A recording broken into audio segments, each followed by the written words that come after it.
والے بھائی ہیں، ان کا جو بڑا بھائی ہے نا ابتسام الہی ظہیر، اس نے باقاعدہ میرے خلاف ویڈیو ریکارڈ کروائی، مجھے گستاخ کہا کہ یہ انبیاء کرام کی معصومیت کے عقیدے کو چیلنج کرتا ہے. وَأَنْتُمْ تَعْلَمُونَ. یہ اسی طریقے سے ہے کہ کوئی اہل حدیث عالم مجھے رفع الیدین کے ساتھ نماز کا طریقہ بتانے کے اوپر ٹونٹ کروائے، حالانکہ اسے پتا ہے کہ نماز کا طریقہ یہی ہے، اور وہ پوری زندگی اسی کی بنیاد کے اوپر چندے کھاتے رہے. لیکن وہی بات ہے، جب آپ دشمنی پر اترتے ہیں تو آپ پھر اس لیول پہ اترتے ہیں کہ سورۃ النساء میں آیا، یہودی کہتے تھے کہ مشرکین عرب مسلمانوں سے بہتر ہیں. استغفر اللہ. حالانکہ مسلمان حضرت موسیٰ علیہ السلام کو مانتے تھے، مشرکین عرب بت پرست تھے. اس کے باوجود دشمنی اس لیول پر چلی گئی کہ انہوں نے کہا کہ مسلمانوں سے تو بت پرست بہتر ہے. جس طرح ان گلے پھاڑنے والوں نے کہا کہ انجینئر سے تو یہ باقی فرقے بہتر ہیں، ہم ایک تسبیح میں پروئے گئے ہیں. یہ بغض ہے. کل میں ایک جو بندی مولوی کو سن رہا تھا، وہ طارق جمیل صاحب کے خلاف ویڈیو ریکارڈ کرواتے ہوئے کہہ رہا تھا میرا دل کرتا ہے میں الیاس قادری صاحب کے پاؤں چوم لوں. کون؟ دیوبندی، کٹر سپاہ صحابہ والا. کیوں؟ کہ انہوں نے فرمایا تھا کہ جو حضرت معاویہ رضی اللہ تعالیٰ عنہ کے بارے میں کوئی بات کرے تو وہ میرے جنازے کو کندھا نہ دے. آپ اندازہ کریں ان کٹر ناسبیوں کے نزدیک حضرت معاویہ کا درجہ اللہ، اس کے رسول اور خلفائے راشدین سے بڑھ کر ہے، کیونکہ الیاس قادری صاحب کو یہ مشرک سمجھتے ہیں. اور مشرک کون ہوتا ہے؟ اللہ کا گستاخ. اور وہ ناسبی یہ کہہ رہا ہے کہ میں الیاس قادری کے پاؤں چوموں کہ اس نے ہمارے گاڈ کی تعریف کی. یعنی وہ حضرت معاویہ کو گاڈ سمجھتے ہیں نا، بلکہ سپر گاڈ، منی گاڈ بھی نہیں. جو ہمارا گاڈ ہے اللہ، اس کو وہ منی گاڈ سمجھتے ہیں، حضرت معاویہ کو وہ سپر گاڈ سمجھتے ہیں. ریشو پروپورشن دیکھ لیں آپ کہ جو شرک کر رہا ہے اس کے وہ پاؤں چوم رہا ہے، اور اس کے اگینسٹ وہ کہہ رہے ہیں جو صحابہ کے گستاخ ہیں وہ کافر ہیں. یہ الفاظ استعمال کر رہے تھے اپنے نظام میں. ہمارے نزدیک تو صحابہ کے گستاخ وہ ہیں جنہوں نے صحابہ کرام کو قتل کیا، عمار بن یاسر کو شہید کیا جنگ صفین میں. گستاخ تو وہ لوگ ہیں. اس کے لیے آپ ہماری ویڈیوز دیکھیں، ہمارا ریسرچ پیپر پڑھیں، پھر ٹاپک اور طرف چلا جائے گا. انشاءاللہ میں طارق جمیل صاحب کی اجازت سے جب اس کو ریبٹل کروں گا نا، پھر ان ساروں کی طبیعت صاف کروں گا. یہ بائی چانس مجھے ذہن میں آ گیا کہ یہ دشمنی میں کس لیول کے اوپر چلے جاتے ہیں. تو جلالی صاحب کی یہ مہربانی ہے کہ انہوں نے اجتہادی خطا والا معاملہ کھول کر بیان کیا. کل تک بار شریعت میں ان کے بڑوں نے یہ لکھا ہوا تھا، اعلیٰ حضرت کے خلیفہ نے، کہ جو قرآن حکیم میں انبیاء کی غلطیاں رپورٹ ہوئیں اور اللہ تعالیٰ نے ان پر عطاب فرمایا، اس کا ذکر کرنا، اس کا درس دینا حرام ہے. صرف یہ تلاوت کے طور پہ آپ قرآن میں پڑھ سکتے ہیں. لیکن اللہ کا شکر ہے ڈاکٹر جلالی صاحب نے نہ صرف ذکر کیا بلکہ درس دے کر پورا عقیدہ امت کو سمجھا دیا. اس میں ڈاکٹر جلالی صاحب کو سلوٹ کرتا ہوں جو انہوں نے اجتہادی خطا کا مسئلہ سمجھایا ہے. لیکن سیدہ فاطمہ کے حوالے سے جو انہوں نے سٹیٹمنٹ دی، وہاں پر سیدہ فاطمہ نے کوئی اجتہادی خطا کی نہیں ہوئی تھی، کیونکہ اس کی ریمیڈی تو اللہ کے نبی نے کرنی تھی صلی اللہ علیہ وآلہ وسلم، اور وہ دنیا میں موجود نہیں تھے. اس لیے ہم دونوں موقف کو درست سمجھتے ہیں اپنی اپنی جگہ. اسی لیے سیدنا عمر بن عبدالعزیز نے بعد میں وہ فدق کی جاگیر آل فاطمہ کے حوالے کر دی تھی، اسی وجہ سے کہ وہ اس ڈیسیژن کو بھی درست سمجھتے تھے. اگرچہ ان کا ڈیسیژن سیدنا ابوبکر سے ہٹ کے تھا، لیکن دونوں ڈیسیژن اپنی جگہ درست تھے. یہ ایک ٹیکنیکل بحث ہے. بہرحال مفتی حنیف قریشی صاحب کا اس حوالے سے یہ کہنا کہ ڈاکٹر جلالی نے آج تک کوئی مناظرہ نہیں جیتا، دیکھیں اللہ تعالیٰ ان کے منہ سے کیسا سچ نکلواتا ہے. ڈاکٹر جلالی صاحب بڑے عرصے سے یہ کہہ رہے تھے میں نے طالب الرحمان شاہ کو بھگا دیا. حنیف قریشی صاحب کہتے ہیں جو مناظرہ ہوا ہی نہیں ہے اس میں تو کیسے جیت گیا؟ وہ مناظرہ ہوا نہیں تھا، شور کر کے یہ اٹھ گئے. اب حنیف قریشی صاحب خود بھول گئے کہ انہوں نے بھی یہاں ڈرامہ بازی کی تھی، وہ خود کیسے مناظرہ جیت گئے؟ اللہ تعالیٰ نے ان کے منہ سے ہی سچ نکلوا دیا. اسی تقریر کے اندر وہ کہہ رہے ہیں کہ طالب الرحمان سے تو میں نے 2009 میں مناظرہ کیا تھا اور وہ 6 گھنٹے کا مناظرہ ہوا اور لوگوں نے دیکھا کہ کون جیتا. تیرا تو مناظرہ ہوا ہی نہیں تھا جلالی, تو گیا تھا اور جھگڑا کر کے تم لوگ اٹھائے تھے, وہ مناظرہ منطقی انجام تک پہنچے ہی نہیں ہے, وہ تو سٹارٹ ہی نہیں ہوا. تو بھائی جیلم آ کے جو تم نے ڈرامہ بازی کی اور بعد میں ویڈیو میں پکڑے گئے, تمہیں کہا کہ کیمروں سمیت اوپر آ جاؤ, تب بھی نہیں تم آئے, تو تم کہاں سے مناظرہ جیت گئے؟ تو حنیف قریشی نے خود اپنے آپ کو ایکسپوز کر دیا.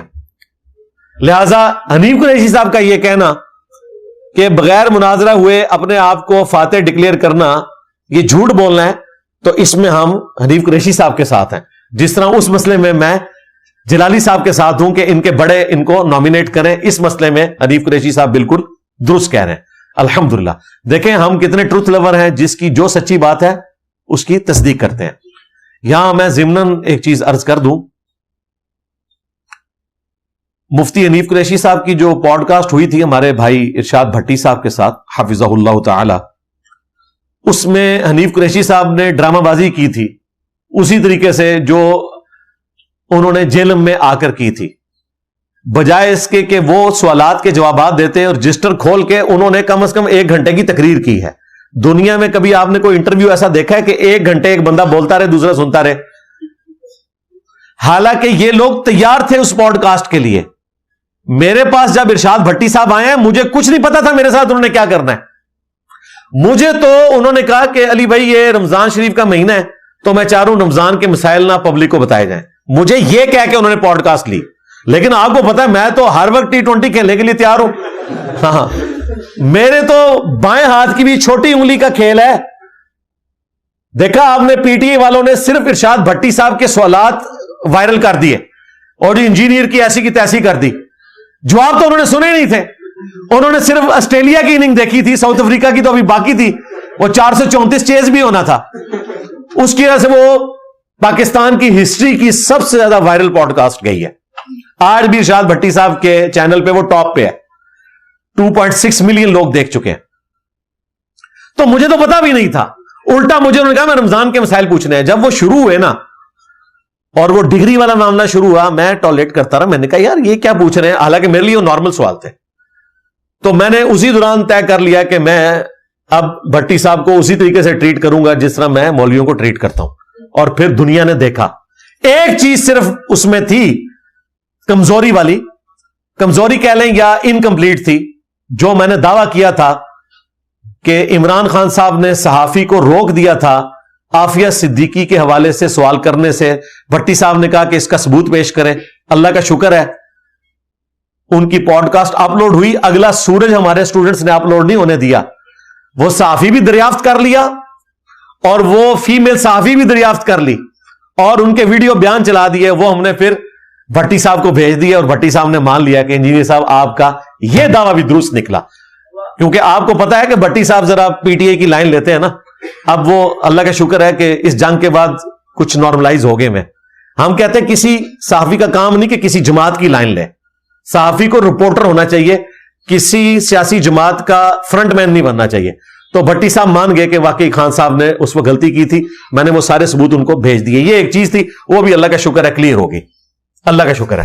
باقی عمران ریاض کے ساتھ جو کچھ ہونا ہے نا انشاءاللہ میں تو انتظار کر رہا ہوں. ہاں وہ تو میں ویڈیو بھی ریکارڈ کرواؤں گا اور انشاءاللہ وہ کہہ رہا تھا نا میں اکیڈمی آ کے آپ کو کھانا کھلاؤں گا. آپ نے کیوں کھانا کھلانا ہے, آپ تو مہمان ہوں گے, میزبان تو ہم ہیں. ہم آپ کو تیتر کھلائیں گے. گیلے تیتر نہیں, خشک والے آگ پہ بنے ہوئے. ہاں گیلے تیتر نہیں, ٹھیک ہے. تو وہ تو انشاءاللہ آپ کو تیتر بھی کھلائیں گے انشاءاللہ. گجرانوالہ میں تو ہمارے بہت سارے اسٹوڈنٹس ہیں اور وہ تیتر بھی میں پی ٹی اے کے جو سپورٹرز ہیں ان سے منگواؤں گا آن پیمنٹ انشاءاللہ, کیونکہ ہمارے اسٹوڈنٹس میں اکثر پی ٹی اے کے سپورٹر ہیں انشاءاللہ تعالی. تو بھٹی صاحب کے سامنے یہ مولوی جب بیٹھے ہوئے تھے ان کی تیاری تھی باقاعدہ. انہوں نے وہ میچ دیکھا ہوا تھا. اس لیے دیکھیں وہ کراچی کے جو ہمارے مفتی صاحب ہیں طارق مسعود صاحب حفظہ اللہ تعالی, انہوں نے کہا کہ اگر آپ نے کسی کو اس کے گناہوں کی سزا دینی ہے تو بھٹی صاحب کے سامنے بٹھا دیں. اور واقعی ہمارے سوا جس کے سامنے بھی وہ جا کے بیٹھے ہیں اس کے گناہوں کی سزا دنیا میں اسے مل گئی ہے. تو حنیف قریشی نے چلاکی کی. اس نے اپنے گناہوں کی سزا بھگتنے کی بجائے رجسٹر نکال کے تو یہ چلاکیاں کرنی شروع کر دی. اللہ کا شکر ہے ہمارے سٹوڈنٹس نے ہماری ویڈیو سے جواب اٹھا کے اس کی میمز بنائی, اور بڑے عرصے سے جو مصباحی صاحب خاموش تھے, ہمیں میمز کا مٹیریل نہیں مل رہا تھا, سمر اتاری صاحب بھی اس طرح کی سٹیٹمنٹس نہیں دے رہے تھے. ویسے آج کل ایک سٹیٹمنٹ آئی ہے, وہ جو ہمارے ایک سٹوڈنٹ کھڑے ہوئے, اس کے حوالے سے بھی انشاءاللہ میں کرنٹ افیئر ایک ریکارڈ کروا دوں گا ان قریب. تو ہمیں میمز کے لیے مٹیریل نہیں مل رہا تھا, وہ مل گیا اور میمز بنی. کافی سارے سٹوڈنٹس پوچھ رہے تھے آپ نے جواب کیوں نہیں دیا. جواب تو میں تب دوں گا جب وہ پوڈ کاسٹ ریکارڈ کروائے گا. تو اس پوڈ کاسٹ کے اینڈ پہ بھٹی صاحب نے کہا آپ نے میرے تو سوالات کے جوابات ہی نہیں دیے. 18 سوال لکھے ہوئے بھٹی صاحب نے, اور اس بنیاد پہ انہوں نے مفتی صاحب کو ایگری کروایا کہ آپ اس کی دوسری قسط ریکارڈ کروائیں گے تو میں اینڈ پہ پھر انجینئر صاحب کے پاس واپس جاؤں گا. وہ دوسری قسط ابھی تک ریکارڈ نہیں ہوئی, بیچ میں یہ انڈیا پاکستان کی وار آ گئی. امید ہے میں مفتی حنیف قریشی صاحب سے ریکویسٹ کروں گا, چونکہ وہ یہ تمام ویڈیوز دیکھتے ہیں, انہوں نے میرے کلپ بھی چلائے ہیں اس میں جلالی صاحب کے بارے میں جو ویڈیو ریکارڈ کروائی. تو مفتی صاحب آپ جلالی صاحب کو بعد میں دیکھیے گا, پہلے اپنے وہ 18 سوالات جو بھٹی صاحب نے آپ کے ساتھ کرنے ہیں نا, ان کے جواب ریکارڈ کروائیں. اور اس میں سب سے کریٹیکل سوال ہے جو میں نے ان کو ریکویسٹ کی ہے کہ آپ سے کرنا ہے, کہ تھانوی رسول اللہ کے بارے میں مجھے فتویٰ چاہیے. چشتی رسول اللہ نہیں, وہ تو آپ بھاگ رہے ہیں نا, کتابیں بدل گئی. تھانوی رسول اللہ کی کتاب بھی آپ نے کہنا بدل گئی ہے. پھر میں آپ کو فتاوی رضویہ سے دکھاؤں گا ہاں کہ اعلیٰ حضرت نے تھانوی رسول اللہ کے اوپر کیا کامنٹس کیے ہوئے ہیں. اور اگر یہ تھانوی رسول اللہ کو غلط کہے گا, جو مجھے امید ہے کہ یہ اسی کو غلط کہے گا, یہ نہیں کہے گا کتابیں بدل گئی ہیں, پھر دیوبندی جانے اور مفتی حنیف قریشی جانے. ہاں کیونکہ ابھی تک یہ اتنے مکار بنے ہوئے ہیں, ابھی تک آپ نے کسی بریلوی مولوی کو سنے کہ تھانوی رسول اللہ پہ بات کر رہا ہو, کیونکہ انہیں خطرہ ہے ہم کریں گے تو چشتی رسول اللہ نکل آئے گا. یہ سارے ایک ہوئے میں. اس سے آپ کو اندازہ ہو گیا کہ کوئی محبت رسول, کوئی توحید, کوئی عشق اہل بیت, کوئی محبت صحابہ نہیں ہے, ٹوٹلی فرقہ واریت ہے. بس اس سے زیادہ کچھ نہیں ہے. ورنہ ایٹ لیسٹ وہ کفریات جو یہ ہمارے دنیا میں چھوڑے جانے سے پہلے ایک دوسرے کے مانتے تھے, اسے ڈسکس تو کریں نا, اشارتاً بھی ڈسکس نہیں کرتے. تو وہ 18 سوالات کے جوابات انہوں نے دینے ہیں, پھر انشاءاللہ تعالی میں اس کا ریبٹل ریکارڈ کرواؤں گا انشاءاللہ تعالی. اس لیے میں نے روکا ہوا ہے کیونکہ کافی سارے اسٹوڈنٹس آ کے کامنٹس کرتے ہیں نا, تو بھائی مفتی حنیف قریشی نے تو ابھی تک ایک سوال کا بھی جواب نہیں دیا. ایک دیا ہے, اس میں بھی ایکسپوز ہو گیا. ممتاز قادری صاحب, ہاں نہ غازی کہہ رہا تھا نہ شہید کہہ رہا تھا, تو اس میں ایکسپوز ہو گیا. ابھی تو اس نے سوالات کے جوابات دینے ہیں ہم نے انشاءاللہ تعالی. الحمدللہ یہ جو ایپیسوڈ ہوا ہے جلالی صاحب کا اور حنیف قریشی صاحب کا, اس کے بعد ہمارے اسٹوڈنٹس کو اب 100% یہ یقین آ جانا چاہیے کہ یہ تمام علماء جب ان پر برا وقت آتا ہے تو یہ سیم وہی ڈاکٹرن استعمال کرتے ہیں جو انجینئر کی ڈاکٹرن ہے, جو پہلے یہ ماننے کے لیے تیار نہیں ہوتے. مثلا یہ مولوی یہ بات ماننے کے لیے تیار نہیں تھے کہ انجینئر صاحب کی یہ ڈیمانڈ درست ہے کہ لاکھوں مولویوں سے مناظرہ کرنے کی بجائے کسی ایک بڑے کو نامینیٹ کرو اور تمہارا بڑا اس کے حق میں کہہ دے کہ اس کی جیت میری جیت, اس کی ہار میری ہار. اور یہ وہ ویڈیو میں آ کر کہے, لکھ کے نہیں, ایڈوب فوٹو شاپ میں, ویڈیو میں. اور وہ ویڈیو بھی اے آئی کی نہیں, اوریجنل ہونی چاہیے. تو اس کے ساتھ بیٹھا جائے. ہمارے اسٹوڈنٹس کہتے تھے نہیں جی آپ کسی ایک کے ساتھ بیٹھ جائیں گے مان جائیں گے. اللہ کا شکر ہے ڈاکٹر جلالی صاحب نے ویڈیو میں یہ بات حنیف قریشی صاحب کو آفر کر کے ہماری بات کے اوپر مہر لگا دی. اور اس کی تکلیف حنیف قریشی صاحب کو کیسے ہوئی, انہوں نے کہا کہ ناظرین غور سے سنیں, اب یہ آپ نے بتانا ہے کہ جلالی انجینئر کا پتر ہے یا انجینئر جلالی کا پتر ہے. اور بھائی یہ سارے انجینئر کے ہی پتر ہیں. انجینئر جو ہے نا وہ باباؤں کے بابا ہیں. ہاں جی, میرے نبی سا ہے ہی کوئی نہیں, تیرے بابے تھے شے ہی کوئی نہیں. تو یہ جو میں ابا ہونے کا ذکر کر رہا ہوں, اس سے مراد استاد روحانی ابے کے طور پہ, وہ بگوٹن والا نہیں بات کر رہا, کوئی ولگر بات نہیں کر رہا. تو حنیف قریشی صاحب نے پوچھا تھا نا کہ ناظرین بتائیں, چونکہ میں بھی آپ کے ناظرین میں شامل ہوں تو میں آپ کو بتا رہا ہوں کہ جلالی صاحب ہوں یا قریشی صاحب آپ ہوں, آپ دونوں انجینئر کے پتر ہیں. انہوں نے اس معاملے میں مانا اور آپ نے اس ویڈیو میں خود مانا کہ جلالی صاحب کا طالب الرحمان شاہ کے ساتھ مناظرہ تو ہوا نہیں تھا, یہ وہاں پر شور کر کے اٹھ گئے تھے.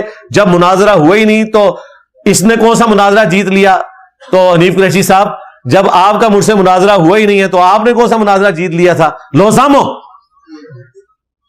تو آپ نے بھی ہمارے والی بات مان لی اللہ کے فضل سے. یہاں جو آپ نے ڈرامہ بازی کی تھی جو اگلے دن کھل گئی, آپ نے یہاں پریس کلب میں بیٹھ کے یہ دعویٰ کیا تھا کہ جی انجینئر صاحب کیمرے کے بغیر آنے دے رہے تھے اس لیے ہم انٹر نہیں ہوئے, حالانکہ ویڈیو ریکارڈ تھی, آپ کو کیمروں سمیت انٹر کرنے کی کوشش کی. یہاں آنے سے پہلے کہہ رہے تھے ہم تو چائے سموسے کے لیے جا رہے ہیں, مناظرے کے لیے تو جا نہیں رہے, اور پھر یہاں انہوں نے کہا میں کوئی چائے سموسے کے لیے تو نہیں آیا. اور جس صحافی نے انہیں باندھ کے مروایا, ہاں جس طرح مودی نے رافیل کو گرا کر فرانس کو باندھ کے مروایا, جس صحافی نے مفتی حنیف قریشی کو باندھ کے مروایا, اس نے تو ویڈیو میں کہا تھا کہ آپ کی مرضی ہے, کیمرہ آنے دیں نہ آنے دیں, بغیر کیمرے کے بھی بات ہو تو ہمیں ایکسیپٹیبل ہے. وہ ساری ویڈیوز ہم نے بعد میں چلا دی. تو اللہ کا شکر ہے اسی ڈاکٹرن کو یہ سارے کے سارے ماننے کے لیے تیار ہو جاتے ہیں جو ہم بات پہلے کر رہے ہوتے ہیں. دونوں طرف آپ دیکھیں